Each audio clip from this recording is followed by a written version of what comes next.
Hello बच्चों। आज हम बात करने वाले हैं कक्षा 7 की गणित की एट ग्रेड के चैप्टर नंबर 4 के बारे में, जिसका नाम है सरल समीकरण। क्या नाम बच्चों? सरल समीकरण। थोड़ा सा बता दूं बच्चों, सरल समीकरण होता क्या है ना, पहचानने के लिए भी आएगा और सरल समीकरण आपको आना भी चाहिए। देखिए बच्चों, सबसे पहले दो चीजें आपको सरल समीकरण में देखने को मिलती है। दो चीजें यदि आपको मिलती हैं, एक तो होती है समता और एक होता है चर, अचर, है ना, चर पद, ये चर।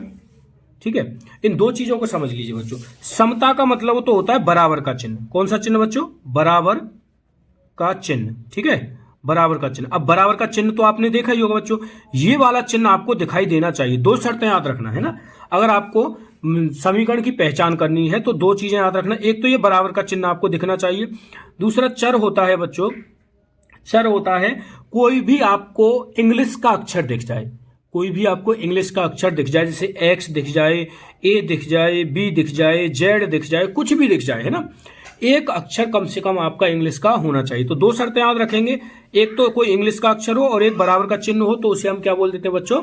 समीकरण बोल देते हैं। ठीक है, सरल समीकरण। चलिए अब चलते हैं अगले क्वेश्चनों पर, अपने एट ग्रेड के क्वेश्चनों पर। देखिए देखिए क्वेश्चन क्या करते हैं।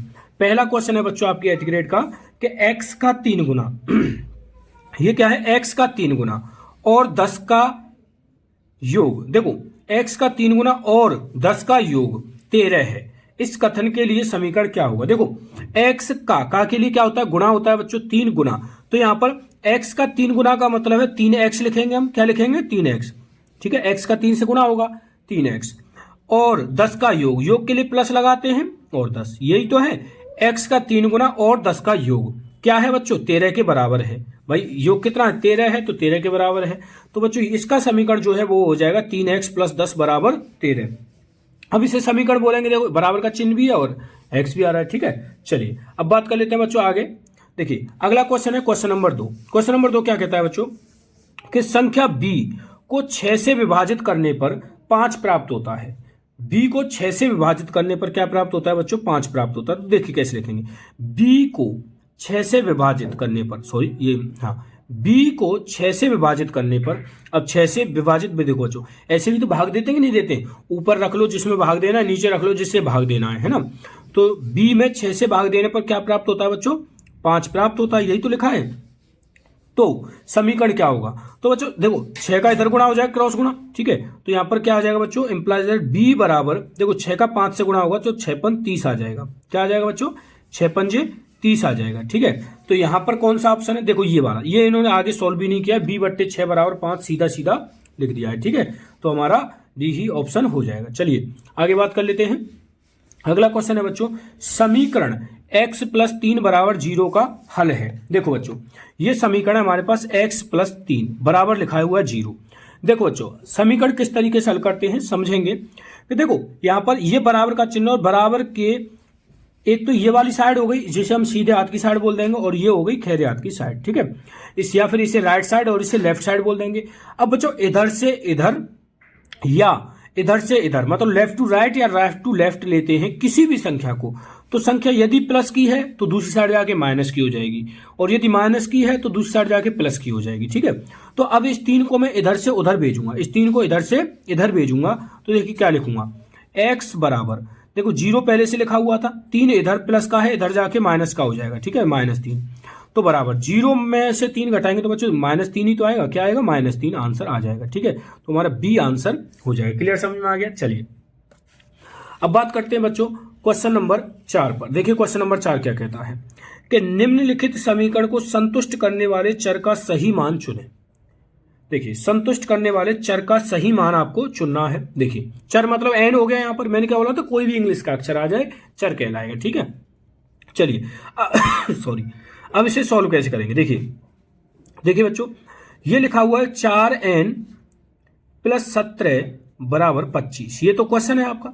ठीक है, मैंने क्या बताया था कि आपको करना क्या है कि जो चर है ना, इंग्लिश का अक्षर है, उसको तो आप इसी साइड में रखें, इसी साइड में रखें, है ना, मतलब लेफ्ट साइड में रखें, बाकी सबको दूसरी साइड में भेज दीजिए। देखिए, तो पहले मैं 4n को यहीं रखता हूं, इसी साइड में 4n को यहीं रखा है, बराबर इधर 25 ऑलरेडी लिखा हुआ है, और 17 को इधर से मैंने इधर भेजा है, तो माइनस का हो जाएगा, तो -17 हो जाएगा, नहीं हो जाएगा? ठीक है, अब 4n बराबर आया बच्चों 25 में से 17 क्या हो गया, कम हो गया। 25 में से 17 घटाएंगे तो कितना आएगा बच्चों, 8। ठीक है, और n बराबर, अब देखो ये 4 यहां पर गुणा में है और ये घूम के इधर जाएगा तो ये नीचे जाएगा, गुणा से भाग में जाएगा बच्चों। तो 8 में 4 से क्या लग जाएगा, भाग लग जाएगा, और बच्चों हमारा आंसर कितना आ जाएगा, 2 आ जाएगा। कितना आ जाएगा, 2। तो हमारा आंसर बी आंसर हो जाएगा इसमें से। क्लियर। चलिए अब बात कर लेते हैं क्वेश्चन नंबर 5 पर। देखिए क्वेश्चन नंबर 5 क्या कहता है कि समीकरण 5x बराबर 10 का हल है। देखिए 5x बराबर 10 का हल है। देखो बताए, किसी भी संख्या को इधर से इधर ले जाएंगे। देखो यहां पर गुणा में, देखो जब चर मतलब कोई भी इंग्लिश का अक्षर और अंक संख्या के बीच में कोई चिन्ह ना हो तो गुणा का चिन्ह माना जाता है। अब देखिए ये 5 इधर से उधर जाएगा तो भाग में जाएगा, तो x बराबर क्या लिख देंगे बच्चों, 10/5, और 10 में 5 से भाग देंगे तो बच्चों हमारा आंसर कितना आएगा, 2 आएगा। कितना आएगा, 2। तो हमारा बी आंसर यहां पर हो जाएगा। क्लियर, समझ में आ गया। चलिए बात करते हैं क्वेश्चन नंबर 6 पर। क्वेश्चन नंबर 6 क्या कहता है, -4/3 y बराबर -3/4 को हल कीजिए। ठीक है, चलिए हल कर लेते हैं। -4/3 y बराबर -3/4, ये तो क्वेश्चन है बच्चों आपका। ठीक है, अब देखिए हल कैसे करेंगे। देखो ये 3 जो है बच्चों यहाँ पर भाग में है, इधर जाके गुणा में हो जाएगा, और जो -4 है वो ऊपर है मतलब गुणा में है, तो नीचे जाके भाग में आ जाएगा। देखिए तो y बराबर -3/4 तो बच्चों लिखा हुआ है, ये जैसा है वैसा लिख दिया। अब देखो 3 इधर से इधर जाएगा तो ऊपर जाएगा। ठीक है, और -4 घूम के नीचे जाएगा। ठीक है, -4। ठीक है, अब इसे सॉल्व कर लेते हैं। देखिए सॉल्व कर लेते हैं, तो y बराबर -3 का 3 से गुणा करेंगे तो बच्चों माइनस का 9 आएगा, और 4 का -4 से गुणा करेंगे तो बच्चों माइनस का 16 आएगा। माइनस से माइनस कट जाएगा तो हमारा आंसर क्या आ जाएगा, 9/16 हमारा क्या आ जाएगा बच्चों, आंसर आ जाएगा। क्लियर, समझ में आ गया। चलिए बात करते हैं क्वेश्चन नंबर 7 पर। क्वेश्चन नंबर 7 क्या कहता है कि एक संख्या x की चौथाई में से 4 घटाने पर 4 प्राप्त होता है, इसके लिए समीकरण लिखिए। देखिए बच्चों x की चौथाई क्या लिखा है, x की चौथाई, x की चौथाई में से 4 घटाने पर -4 लिख दिया मैंने, 4 प्राप्त होता है, तो बराबर का चिन्ह लगाकर 4 लिख दिया, 4 प्राप्त होता है। समीकरण लिखिए। तो बच्चों देखिए काकी के लिए हम गुणा का चिन्ह यूज करते हैं, तो x का चौथाई मतलब होता है बच्चों 1/4, क्या होता है, 1/4 होता है, और -4 जो लिखा हुआ था वो लिख देते हैं बराबर 4। ठीक है, अब इसे सॉल्व कर लेते हैं, थोड़ा सा सॉल्व कर लेते हैं। देखिए आप इतना भी छोड़ सकते हो, ये भी आपका आंसर सही माना जाएगा। ठीक है, तो बच्चों अब इसे थोड़ा सा सॉल्व करें, तो यहाँ पर 1 पुट कर देते हैं, तो 4 एलसीएम आ जाएगा बच्चों, तो ये हो जाएगा x - 16 बराबर 16 आंसर इसका आ जाएगा बच्चों, है ना। यहाँ पर सिर्फ समीकरण पूछा था, तो आप तो यहाँ छोड़ सकते हो, आप तो इधर ही छोड़ सकते हो। ठीक है बच्चों, चलिए अगला क्वेश्चन है। देखिए क्वेश्चन नंबर 8 क्या कहता है कि वह संख्या ज्ञात कीजिए जिसके 8 गुने में 4 जोड़ने पर 60 प्राप्त होता है। माना वह संख्या क्या है बच्चों, x है। क्या है, x है। ठीक है भाई, वो संख्या ज्ञात करनी है। ठीक है, x है, तो इसने क्या बोला, संख्या के 8 गुने, जिसके मतलब संख्या के 8 गुने, है ना, संख्या के 8 गुने, संख्या का 8 गुना क्या हो जाएगा बच्चों, 8x हो जाएगा। क्या हो जाएगा, 8x हो जाएगा। क्लियर, समझ में आ गया। चलिए मैं 4 जोड़ने पर, अब इसमें 4 जोड़ दीजिए, 8x में 4 जोड़ने पर देखिए 4 जोड़ दिया, क्या प्राप्त होता है, 60 प्राप्त होता है, 60 प्राप्त होता है। यही बच्चों आपका आंसर हो जाएगा। ठीक, अच्छा संख्या ज्ञात करनी है, समीकरण नहीं, ये समीकरण आ गया, अब संख्या ज्ञात करेंगे। अब इसे सॉल्व कर लेते हैं। देखो 4 को उधर भेज देंगे, इंप्लाइज दैट, देखिए 8x बराबर 60, देखो 4 इधर से जाके इधर माइनस हो जाएगा 60 में से, तो 4 60 में से माइनस होगा तो बच्चों 56 बचेगा, और इम्प्लाइज दैट अब 8 से 56 में भाग लग जाएगा, तो x बराबर आ जाएगा बच्चों, 8 से 56 में भाग देंगे तो 7 बार जाएगा, तो x का मान कितना आ गया बच्चों, 7 आ गया। बताइए क्लियर, समझ में आया कि नहीं आया। चलिए अब आगे चलते हैं। देखिए बच्चों क्वेश्चन नंबर 9 क्या कहता है। क्वेश्चन नंबर 9 है कि जब आप एक संख्या को 6 से गुणा करते हैं, एक संख्या को किससे गुणा करेंगे बच्चों, 6 से गुणा करेंगे, और गुणनफल में 5 घटाते हैं तो आपको 7 प्राप्त होता है। क्या आप बता सकते हैं कि वह संख्या क्या है।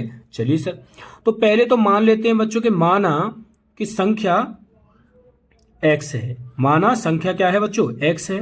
ठीक है, संख्या x है। अब उसने क्या बोला, संख्या में 6 से गुणा करते हैं। चलिए संख्या में 6 से गुणा करते हैं, है ना, संख्या में 6 से गुणा, 6 से गुणा, ठीक है। तो बच्चों क्या हो जाएगा, 6 गुणा x और बराबर लिख देंगे 6x, एक ही बात है, ठीक है 6x। अब क्या है, गुणनफल में से 5 घटाते हैं, 5 घटाते हैं तो 7 मिलता है। तो बच्चों देखिए गुणनफल कितना है 6x, और इसमें से कितना घटाएंगे 5 घटाएंगे, घटा दिया 5, तो क्या मिलता है बच्चों 7 मिलता है। तो ये हमारा समीकरण हो गया। अब इसे सॉल्व कर लेते हैं। इम्प्लाइज दैट, देखो 5 को इधर से इधर भेजिए तो 6x बराबर 5 माइनस का इधर, इधर जाके प्लस का हो जाएगा, तो 7 में 5 जुड़ जाएगा तो कितना आएगा बच्चों 12। इम्प्लाइज दैट x बराबर, देखो अब 6 से ऐसे भाग लग जाएगा घूम के, तो 12 में 6 से भाग देंगे तो बच्चों कितना आएगा 2 आएगा। तो x का मान कितना आ गया 2 आ गया। क्लियर, समझ में आ गया। चलिए अब बात कर लेते हैं क्वेश्चन नंबर 10 पर बच्चों। देखिए को हल कीजिए। देखिए क्वेश्चन है हमारा 3m माइनस 14 बराबर 4। अब इसको हल करना है बच्चों। देखिए हल कैसे करेंगे, 3m बराबर, देखो 14 को इधर से उधर भेज दीजिए तो 4 प्लस 14 माइनस का था, इधर जाके प्लस का हो जाएगा, ठीक है। चलिए इम्प्लाइज दैट, देखिए 3m बराबर 4 प्लस 14 कितना हो जाएगा बच्चों 18 हो जाएगा, और m बराबर 18 में 3 से भाग देंगे तो बच्चों कितना आएगा 6 आ जाएगा। क्लियर, समझ में आ गया। m का मान कितना आ जाएगा 6 आ जाएगा। चलिए अब बात कर लेते हैं क्वेश्चन नंबर 11 पर। क्वेश्चन नंबर 11 क्या कहता है, 5/2x बराबर 10 को हल कीजिए। 5/2x बराबर 10 को क्या कीजिए बच्चों, हल कीजिए। तो हल कर लेते हैं बच्चों, 5/2x बराबर 10, ठीक है। अब देखिए 2 इधर से इधर जाएगा तो गुणा में जाएगा, ठीक है। इम्प्लाइज दैट x बराबर, देखिए 5 यहीं रह जाएगा, x बराबर 5x बराबर 2 का इधर गुणा हो जाएगा तो 10 गुणा 2, और x बराबर बच्चों देखिए यहाँ जो गुणा आएगा 20 आएगा, और 5 ऐसे भाग लग जाएगा तो 5, ठीक है। तो 20 में 5 से भाग देंगे तो बच्चों 4 आंसर आ जाएगा हमारा, ठीक है। x का मान कितना आ जाएगा बच्चों 4 आ जाएगा। क्लियर। चलिए अब बात कर लेते हैं क्वेश्चन नंबर 12 पर। क्वेश्चन नंबर 12 है कि किसी संख्या के तिगुने और 11 का योग 32 है। देखो संख्या माना संख्या क्या है बच्चों, माना संख्या x है, संख्या मान ली बच्चों हमने x, ठीक है। और संख्या का तिगुना, देखिए संख्या का 3 गुना, तिगुना बोलते हैं 3 गुना बोलते हैं, एक ही बात है बच्चों, है ना, तिगुना, है ना। संख्या का तिगुना क्या हो जाएगा बच्चों 3x हो जाएगा, ठीक है। 3x तिगुने और 11 का योग, ठीक है। तो तिगुने और 11 का योग, ठीक है, योग मतलब जोड़ होता है, बराबर कितना आता है 32 आता है, ठीक है। कितना आता है 32। तो वह संख्या ज्ञात कीजिए। चलो सॉल्व कर लेते हैं। देखिए बच्चों 3x तो इधर ही रखा, 11 को हम इधर से उधर भेजेंगे तो बराबर 32 माइनस 11, ठीक है। और x बराबर बच्चों 32 में से 11 घटेगा तो कितना बचेगा 21, और 21 में 3 से भाग लग जाएगा तो कितना आ जाएगा बच्चों 7 हमारा आंसर आ जाएगा। क्लियर, समझ में आ गया। चलिए अब बात कर लेते हैं बच्चों क्वेश्चन नंबर 13 पर। क्वेश्चन नंबर 13 क्या कहता है कि किसी समद्विबाहु त्रिभुज में आधार कोण बराबर होते हैं, ठीक है। शीर्ष कोण 40 डिग्री है, इस त्रिभुज के आधार कोण क्या होंगे बच्चों। देखिए देखो क्वेश्चन तो आपके पास लिखा हुआ है ना, इसको मैं दूसरे पेज पर सॉल्व कर लेता हूं, यहां पर जगह कम है, ठीक है बच्चों। देखिए अब यहां पर देखिए क्वेश्चन में क्या है, देखो एक समद्विबाहु त्रिभुज है बच्चों। देखो समद्विबाहु त्रिभुज में क्या होते हैं कि आधार के जो कोण होते हैं ना वो दोनों बराबर होते हैं। जैसे कि ये वाला कोण और ये वाला कोण दोनों आधार कोण है तो बराबर होंगे, ठीक है। और ये कोण उन्होंने दे रखा है कि 40 डिग्री है, एक कोण उन्होंने 40 डिग्री दे रखा है तो इसको हम x कोण x मान लेते हैं, इसको भी x मान लेते हैं क्योंकि दोनों बराबर हैं, ठीक है। तो यहां पर क्या लिख देंगे, माना बराबर कोण कितना है बच्चों x डिग्री है, x डिग्री मान लिया हमने, ठीक है, क्योंकि दोनों बराबर कोण है। और देखिए त्रिभुज के तीनों कोणों का योग कितना होता है बच्चों 180 होता है ना, जैसा कि हम जानते हैं, है ना। त्रिभुज के तीनों कोणों का योग, तीनों कोणों का योग कितना होता है बच्चों 180 डिग्री होता है। अब तीनों को जोड़ लेते हैं। देखिए एक तो 40 डिग्री है प्लस एक x है और दूसरा भी x है, और तीनों का जोड़ेंगे तो 180 आएगा बच्चों जोड़ने पर, ठीक है। अब इनको जोड़ लीजिए। देखिए इम्प्लाइज दैट 40 प्लस x कितना हो जाएगा बच्चों 2x हो जाएगा बराबर 180 डिग्री, ठीक है। अब 40 को उधर भेज दीजिए, ठीक है। देखो 40 को आप उधर भेज दीजिए तो 2x बराबर 180 माइनस 40 डिग्री, ठीक है। इम्प्लाइज दैट अब देखिए x बराबर 180 में से 40 घट जाएगा तो कितना बचेगा बच्चों? 40, 140 सॉरी 140, और 2 से भाग लग जाएगा, 2 से क्या लग जाएगा बच्चों? भाग लग जाएगा, तो कितना आ जाएगा? 70 डिग्री। तो प्रत्येक बराबर का जो कोण होगा बच्चों उसका मान कितना आ जाएगा? 70 डिग्री आ जाएगा। क्लियर, समझ में आ गया? चलिए अब बात कर लेते हैं बच्चों क्वेश्चन नंबर 14 पर। क्वेश्चन नंबर 14 कहता है बच्चों कि रीमा के पिता की आयु 49 वर्ष है। कितनी है बच्चों? 49 वर्ष है। उनकी आयु रीमा की आयु के 3 गुने से 4 वर्ष अधिक है। उनकी आयु रीमा की आयु के 3 गुने से 4 वर्ष अधिक है। रीमा की आयु क्या है? देखो, रीमा के पिता की आयु है ना, रीमा के पिता की आयु, पिता की आयु कितनी है बच्चों? 49 वर्ष है। कितनी है? 49 वर्ष। ठीक है, और रीमा की आयु मान लेते हैं, माना रीमा की आयु, रीमा की आयु क्या है बच्चों? x वर्ष है। कितनी है? x वर्ष मान लेते हैं। ठीक है, अब देखिए क्या बोलते हैं। देखो, रीमा की आयु के 3 गुने मतलब x के 3 गुने। ठीक है, तो देखिए 3x लिखेंगे बच्चों, है ना, से 4 वर्ष अधिक है। से 4 वर्ष मतलब 4 जोड़ देंगे। देखो, रीमा की आयु में 3 गुना किया और उसमें 4 जोड़ने पर ये पिता की आयु हो जाएगी कि नहीं हो जाएगी? बोलो, पिता की आयु कितनी है? 49 है। बोलो समझ में आया कि नहीं आया? ये बन जाएगा बच्चों समीकरण। अब इसको सॉल्व कर लीजिए। देखो, 4 को पहले उधर भेज दीजिए, तो 3x बराबर 49 में से 4 क्या हो जाएगा बच्चों? घट जाएगा, क्योंकि माइनस का हो जाएगा इधर से इधर जा करके। ठीक है, अब देखिए, अब x बराबर देखिए 49 में से 4 घटेगा तो बच्चों 45 बचेगा, और 3 का ऐसे भाग लग जाएगा, तो 3 का यहाँ भाग दे देंगे तो कितना आ जाएगा? 15। मतलब बच्चों रीमा की आयु कितनी हो गई? रीमा की आयु कितनी है बच्चों? रीमा की आयु कितनी हो गई बच्चों? 15 वर्ष। कितनी है? 15 वर्ष है रीमा की आयु। बताइए समझ में आया कि नहीं आया? क्लियर है? चलिए अब बात कर लेते हैं क्वेश्चन नंबर 15 पर। क्वेश्चन नंबर 15 क्या कहता है बच्चों कि निम्नलिखित पहेली को हल कीजिए। मैं एक संख्या हूं, मेरी पहचान बताओ, मुझे 7 बार लो और 50 जोड़ो। 7 बार लो। देखिए बच्चों, माना संख्या क्या है? x है। माना संख्या क्या है बच्चों? x है। ठीक है, अब उसने क्या बोला है कि मुझे 7 बार लो। 7 बार लो मतलब ये कि 7 गुना हो गया बच्चों, है ना, संख्या का 7 बार, संख्या का 7 बार। अब इसका मतलब बच्चों 7x। ठीक है, अब मुझ में 50 जोड़ो। अब इसमें 50 जोड़ देंगे, है ना, 50 जोड़ने पर कितना हो जाएगा बच्चों? 7x प्लस 50 हो जाएगा। ठीक है, जोड़ो। एक तिहरे शतक तक पहुंचने के लिए आपको अभी भी 40 चाहिए। देखो, इन्होंने क्या बोला है कि एक तिहरे शतक का मतलब होता है कि 300, मतलब शतक का 100, शतक का मतलब 100 हो गया, तिहरे का मतलब हो गया 3 गुना हो गया, है ना। तिहरे शतक तक पहुंचने के लिए आपको अभी भी 40 और चाहिए। तो बच्चों देखिए, अब ये जो संख्या हमें मिली है, ये आपको दिखाई दे रहा है ना, ये जो संख्या मिली है 7x प्लस 50। ठीक है, अब इन्होंने बोला है कि तिहरे शतक मतलब होता है 300, है ना। यहां लिख देता हूं मैं, तिहरा शतक का मतलब क्या हो जाएगा बच्चों? 300 हो जाएगा। ठीक है, तिहरे शतक तक पहुंचने के लिए अभी भी आपको 40 और चाहिए, तो बच्चों हमें इसमें 40 और जोड़ना पड़ेगा। ठीक है, तो हमारा तिहरा शतक हो जाएगा। अब इसे सॉल्व कर लेते हैं। देखिए अब देखो बच्चों, यहाँ पर 50 और 40 90 हो जाएगा, और 90 को इधर से उठा के उधर ले जाइए, है ना। तो 7x बराबर 300 माइनस 90।